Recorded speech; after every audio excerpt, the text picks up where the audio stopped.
Hi అండి, good evening అందరికీ. అందరూ బాగున్నారా? ఇవాళ ఈవినింగ్ యాక్చువల్గా ఒక ఫంక్షన్కి వెళ్ళేది ఉంది.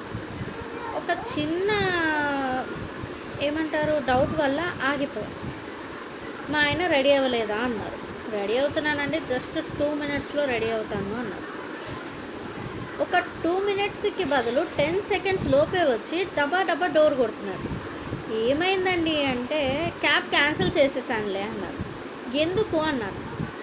ఓలా నుంచి ఒక మెసేజ్ వచ్చింది, భయం వేసి క్యాన్సిల్ చేశాను అన్నారు. ఏమని వచ్చిందండి అంటే Yamaraja is arriving at your location, please be ready at your pickup point అని వచ్చిందండి. ఆ మాత్రం దాన్ని క్యాన్సిల్ ఎందుకు చేశారండి అన్నాను. నీకు అర్థం కాదులేవే అని అన్నారు. మీకు అర్థమైతే ఒక లైక్, కమెంట్ అండ్ సబ్స్క్రైబ్ చేయండి ఫ్రెండ్స్. కంపల్సరీ కమెంట్ చేయండి అర్థమైన వాళ్ళు. అర్థం అవ్వని వాళ్ళు కమెంట్లో ఆన్సర్ చూడండి. Okay, bye.